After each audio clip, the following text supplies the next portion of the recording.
This is Dr. Bender with the Shelburne Knee Center podcast. Welcome back to another episode. I'm here with Scott Bauman, and this week we're talking about another study that we've worked on with a resident from Wright State University, and we'll tell you a little bit more about that as we move on here. If you want to catch us on social, you can hit us on Instagram and Twitter at the SKC Podcast. You can find our Shelburne Knee Center podcast Facebook and YouTube pages.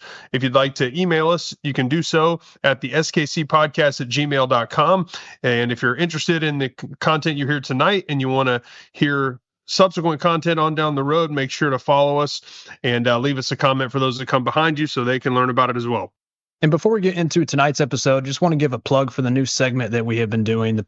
The past few weeks or so, we've been recording what we've called Patient's Place, and they've been more episodes geared toward patients. So for the first 45 episodes or so of this podcast, we've been more clinician-based and giving some educational content for orthopedic surgeons, physical therapists, and athletic trainers. But we wanted to do a little bit different of a series and give some education resource material that not only is for our patients here locally in Indianapolis, but can be used as an educational resource for other patients out there. So if you're an orthopedic surgeon or any type of clinician listening, we are starting this Patient's Place series. So I do recommend going back to them and using them as a resource for your patients. Again, we've had 4 thus far. We've had one on osteoarthritis, initial evaluation on a problem total knee, ACL graft choice for ACL reconstructions, and then one on degenerative medial meniscus tear. So check out those previous episodes on Patient's Place. Tonight's topic, like I said, is study that we worked on with a resident from Wright State University about outcomes following total knee arthroplasty based on Area Deprivation Index. And this is an interesting topic tonight to relate clinical outcomes to some, really non-clinical or non-medical factors that patients deal with based on their socioeconomic class, where they live, things like that, access to resources, things like that. So this has been a hot topic through other kinds of topics in orthopedics, and we wanted to look at our patients on total knee arthroplasties based on Area Deprivation Index as well. Tonight's guest is Fehmi Berkay. He's a resident at Wright State University. He was a research resident 2 years ago and has worked on a couple different projects with us, specifically one that we've covered with him previously here on the podcast on a project published in the Journal of Arthroplasty about total knee arthroplasty and sleep disorders. So if you want to check out Fehmi's previous episode and read our publication about that in Journal of Arthroplasty, we'd like you to direct you to that one as well. So Fehmi, thanks for joining us again. Thank you. So, Fehmi, to kick things off here with this episode, first things first, we're talking about outcomes based on Area Deprivation Index, or ADI. Can you just give us a little bit of background about what that metric is? Yeah, definitely. Like you said, Scott, so ADI, as we'll refer to it in this podcast, stands for Area Deprivation Index. It's kind of a surrogate for the amount of socioeconomic deprivation in a given region.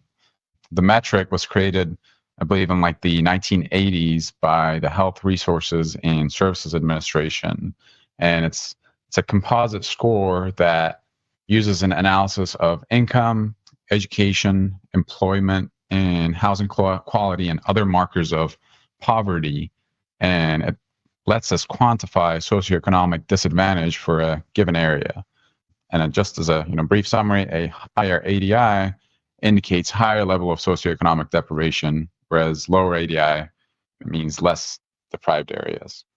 Yeah, and this is one thing that you and I talked about when we worked on this study, and one reason why I like this metric is it's not just your typical, economic status. For example, you're pulling this from a website that's able to take in a multitude of factors, things like you mentioned housing quality, resources, socioeconomic levels, and everything. So it seems to be a good metric. Now, when you were doing a lit review on this topic, what was out there in terms of ADI and outcomes, and that can be globally in medicine or specific to orthopedics? Is there anything specifically out there currently that is covered more than the others when it comes to ADI? Yeah, definitely. So actually, you hit a very good point there. And the utility of this ADI metric is that it covers everything, because my literature review prior to doing this study shows different articles that look at individual domains of socioeconomic status, like employment alone or income alone, and how they can affect outcomes after total joints. But there's not much that takes into account all of these. And broadly, there's plenty of research in medicine in general that looks at outcomes in healthcare with regards to marginalized populations. The two most recent things I've actually seen are fairly similar in study design to our project that we're going to talk about. But recently there was a study published in Journal of Arthroplasty by Gordon et al. That looked at whether ADI affected one, medical complications, two, emergency department visits, readmissions, and then cost of care after total joint replacements.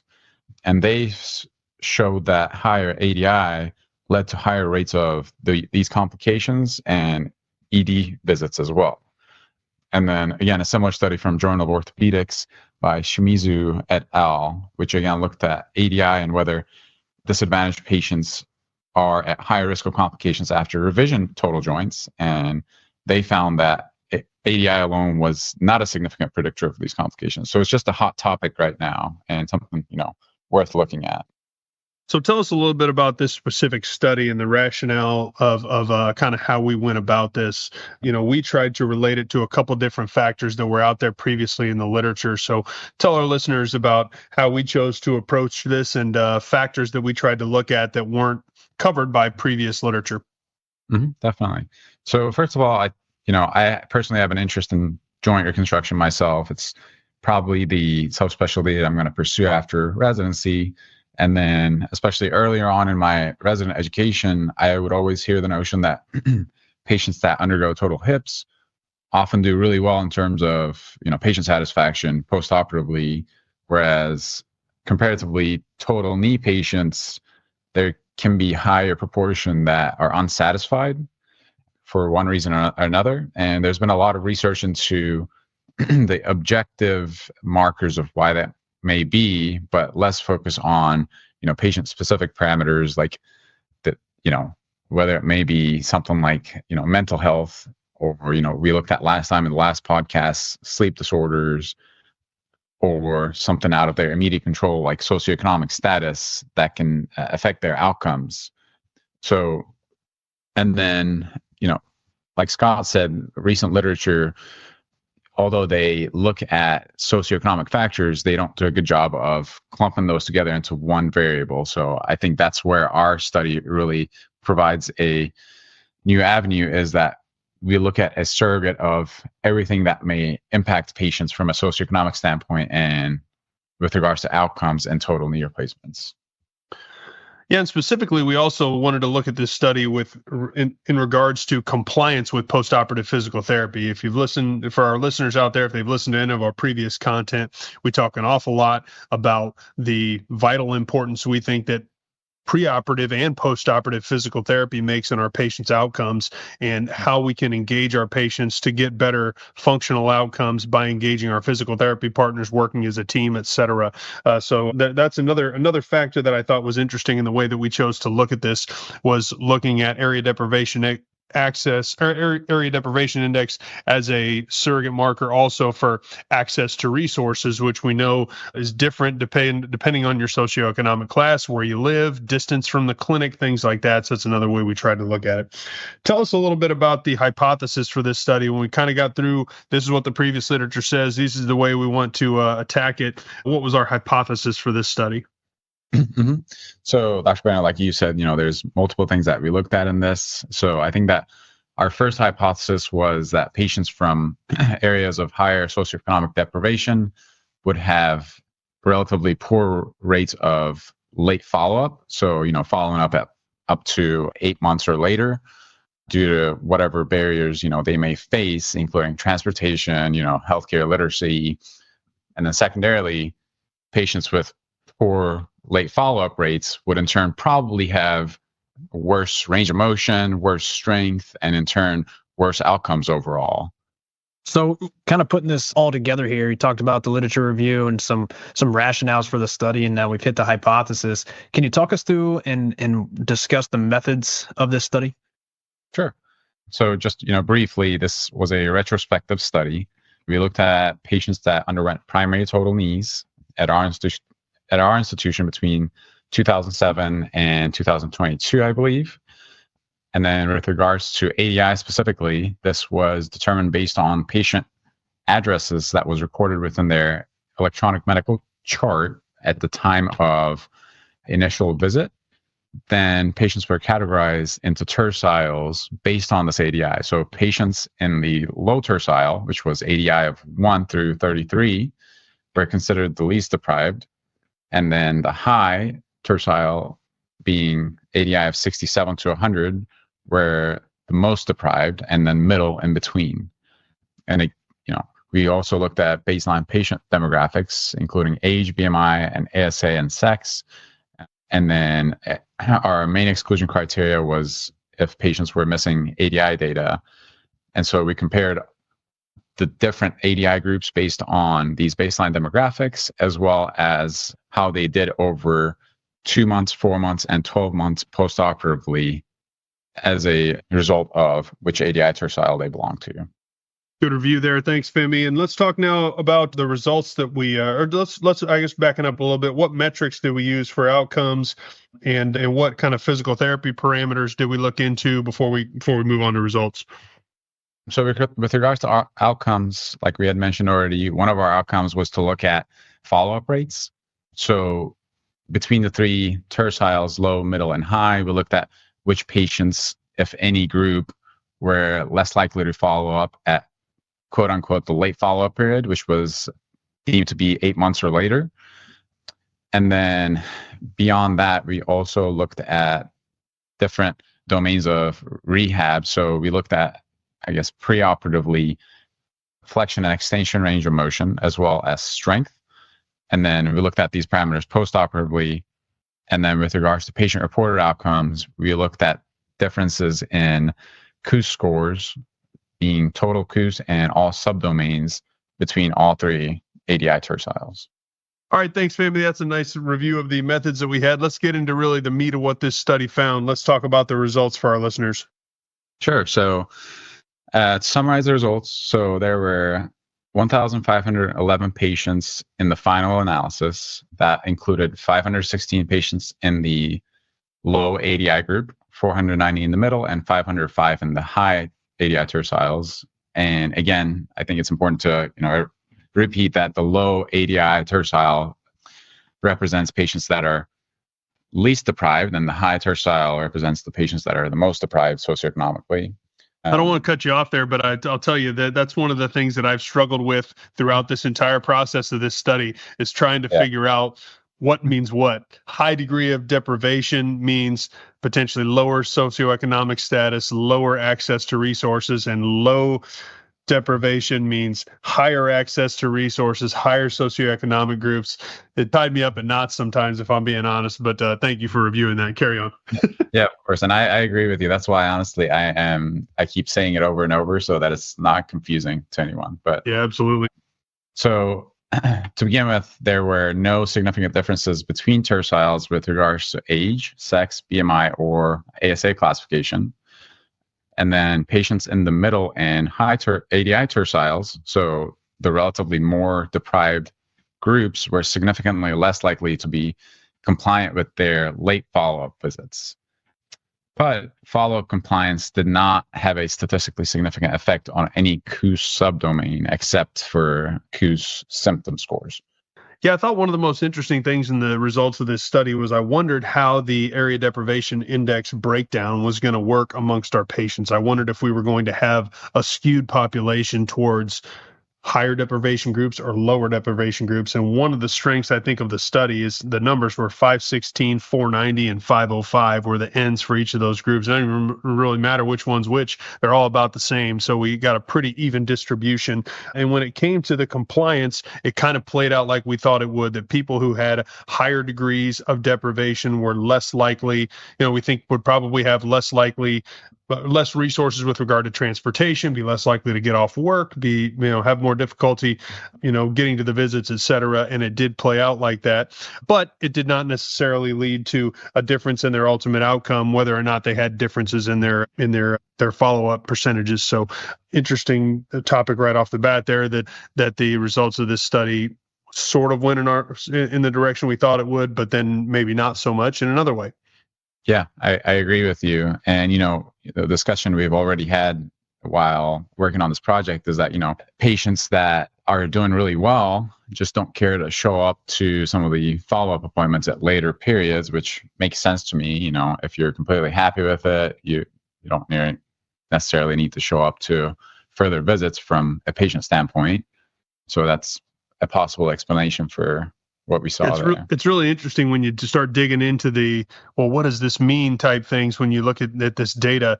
If people are less likely to come back for follow-up visits, does that mean they're doing poorly? No, it doesn't. In fact, it might mean the opposite. They might not be coming back because they're doing great. On the flip side, does the fact that they're not coming back for further follow-up visits mean that they're specifically doing well? Well, no, not necessarily. Maybe they've left and gone elsewhere for another opinion because they're doing poorly. So I think putting those all together between the Area Deprivation Index groupings, whether or not they're coming to follow-up visits, whether or not the follow-up visits matter with regard to outcome scores, range of motion, et cetera, it's really interesting to kind of put all those together and see what we can make about that. You talked a little bit about the results as it pertained to the follow-up time based on ADI. What were the results as it pertains to the other metrics we were looking at? Yeah, so the other metrics that we looked at were direct comparisons between ADI tertiles and how they compared with regards to KOOS scores. So there were statistically significant differences between tertiles with respect to progression over time for KOOS total, and then quality of life, ADL, symptom, and pain subdomains of the KOOS scores as well. And then we also saw statistically significant higher preoperative KOOS total for the less socioeconomically deprived group compared to the medium and high ADI groups. But this was likely not at a level that reached clinical significance.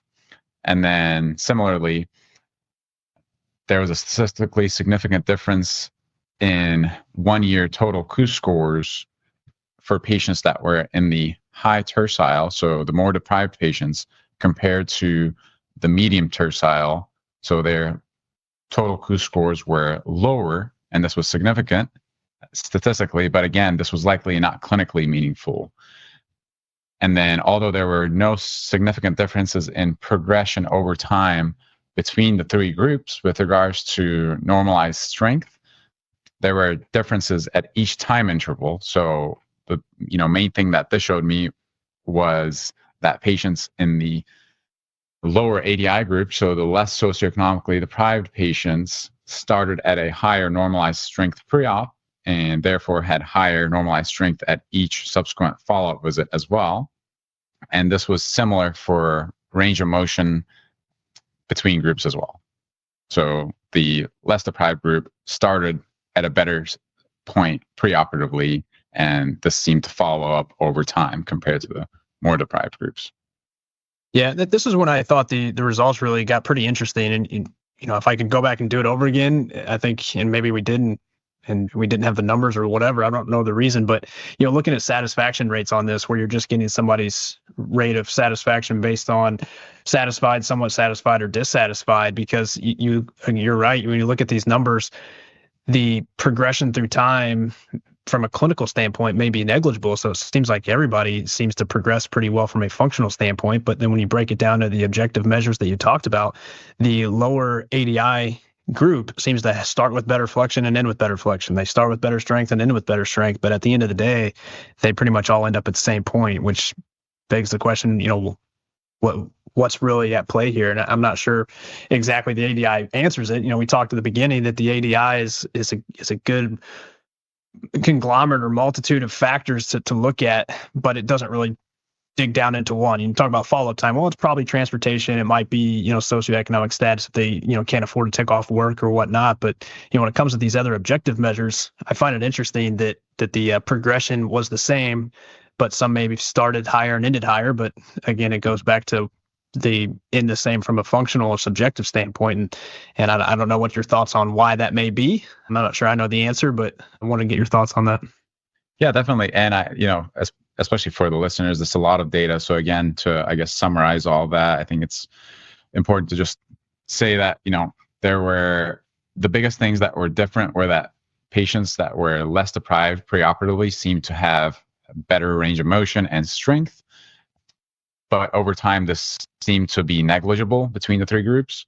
And then as far as patient-reported satisfaction scores, there were significant differences statistically, but these seem to be clinically negligible. So yeah, I mean, as far as possible reasons for pre-op differences between the groups, this may be part of, health literacy may be an issue, and the importance of rehabbing prior to total knee replacement. Patients in the low ADI group may have better health literacy and may emphasize range of motion and strength training preoperatively more. So that's a possible explanation for that. Yeah, when you try to put all this into context and figure out what it all means, that's where, as we were talking about before, where it gets pretty interesting. Do people with a lower degree of area deprivation index seem to do a little bit better? I think the answer is yes. Across multiple domains, there were slight improvements that those patients had. But as with most everything, if you find a statistically significant difference or even just a trend, you have to figure out what's the magnitude of that difference. When we're talking here about 2 or 3 points sometimes on the KOOS score, you can definitely make an argument, especially because we have an established minimal clinically important difference, which is 8 points or less on the subscales or in the total score, that it definitely doesn't meet that threshold. However, if you're in a mode on how do we maximize things as best we can, where you're trying to think about, does 2, 3, 4 points actually make more difference, and if we add it up over multiple different factors, add up over time, which is kind of how I look at it, then you have to take those things seriously. However, this is something that we can't really alter. We can't do anything counseling wise, or, obviously we're not going to tell somebody that in order to do better from your operation, you're going to need to move to an area that has lower area deprivation index or higher, or whatever it means. Yes, lower area deprivation index. So it's not really a modifiable variable, even if it doesn't make a difference. But I still think we're able to see some trends that are interesting ones. Another way that I try to look at this and think about it as well is, since we've had other studies that have shown that area deprivation index makes a difference when it comes to outcomes, if we find that there's a statistically significant but not necessarily clinically significant difference where we thought there might be one, why is that? What is it about the way that we treat our patients that may make a difference in that? One, in my opinion, preoperative rehabilitation makes a difference with that if you take people across all area deprivation index group and you treat them in exactly the same way and make them fail non-surgical management, do preoperative therapy, you do the same surgery, and then post-surgery, you try to go with a home-based program like we had that minimizes the relative amount of follow-up visits that they need in order to do well. I think that minimizes the potential differences that you could see between area deprivation index groups. So, you also have to think about the ADI with respect to the approach that you have clinically, clinical protocols you have in place. And in my opinion, this is not just us tooting our own horn, it's just something we've learned from, and I think that we've gotten better at over time, is that I think what this may show us is that our specific clinical protocols may decrease the impact of that area deprivation index has on outcomes. Not that it doesn't matter, but that we can minimize how much it matters by doing things in this specific way. Yeah, I think, Dr. Benner, that's a great point. We talked about follow-up times earlier, and one of the secondary analyses that we did on this project was looking at KOOS scores based on that follow-up time. And Fehmi had mentioned it earlier that follow-up rate didn't necessarily matter when it comes to outcomes. And when you talk about our philosophy of care or protocols or whatever you want to say there, the fact that we followed up with these patients from a research perspective really puts us in a unique spot where we're able to see what the final or 1 year score is going to be on patients that dropped off of therapy early. So we looked at patients that stopped coming within the first 2 months, came for 2 to 8 months, and then came all the way through and got discharged after 8 months. And then we looked at their 1 year score based on that grouping. And in many of the subscales of the KOOS score, the ones that dropped off early did really well. So I think both of you kind of touched on it earlier, that just because they drop off early doesn't mean that they're doomed to have a bad outcome, because the data says really the opposite, where, especially maybe in a total knee population, once they get to the point where they're flexion's pretty good, their strength may be not full, but progressing, and they feel adequate enough to stop coming. And then we get their 1 year surveys back and they're just really doing well. And it, it almost shocks you a little bit. But I think because of the way that we've positioned ourselves and put the patients in a position to succeed based on that perioperative care, I think is a big part of this study. I would add that a little bit, Scott. Having longer term therapy visits, I think, gives people the space to really be able to do either one.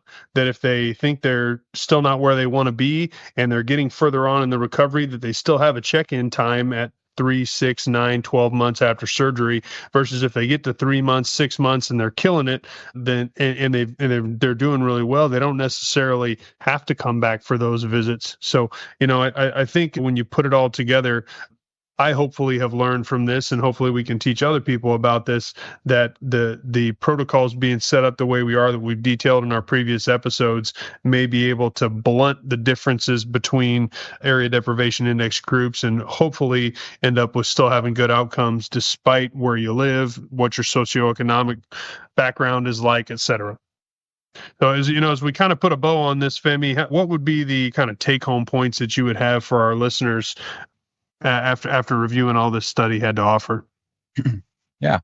So I think, first of all, I think that further research specifically on this topic is definitely warranted with regards to, a surrogate marker of socioeconomic status and how that can affect outcomes after total knees. Because, there's not much on this, and this is just one study, and it's a retrospective study. So I think that we need, prospective studies that address the same concept. But I think that this could still be useful in future practice for myself. So in trying to optimize patients for undergoing total knee replacement, like we talked about, one of the main findings in our study was that there was definitely a preoperative difference between the different ADI terciles with regards to range of motion and normalized strength and total KOOS scores. And patients in the lower tercile or less deprived patients seem to start at a better point. So how can we optimize those patients to get to that same starting point if they're in the higher ADI terciles and more socioeconomically deprived? Is that, more focus with those patients on health literacy with regards to total knee replacement and, emphasizing the importance of motion and strength even prior to surgery? Is it, some other metric like nutrition or whatever it may be? So I think that that can still be useful in guiding patients before surgery and after surgery. And, like we talked about before as well, just because you're in a certain socioeconomic tercile does not mean that you're going to have bad outcomes overall after a total knee replacement. So it's still a good surgery for arthritis that failed conservative management, especially like you guys touched on, for a system that has a protocol set in place that has, pre-op, surgery, and post-op all set so well that, these differences may be negligible clinically from your guys' system. So yeah, I definitely think I learned something from doing this study. I think you did as well. But as always, it just brings up 10 other questions, which we will continue to chase from a research perspective. So thanks again for coming on the show, and thanks again for working on this study with us. We really appreciate your contributions, Fehmi. Yeah, of course. Thank you guys for having me on the podcast again. Very good. Well, that's it for tonight. Thanks, everyone, for joining us and learning about this study. I think one of the most interesting things about the studies like this in 2024 is that just the fact that we're doing them at all, the fact that we've figured out that there are non-clinical, non-medical factors that really play into patients' outcomes with regard to other medical problems they have or other socioeconomic factors that may not be medical problems at all. So I think it's great for us to be looking at factors like this, and I hope we continue to do so in the future.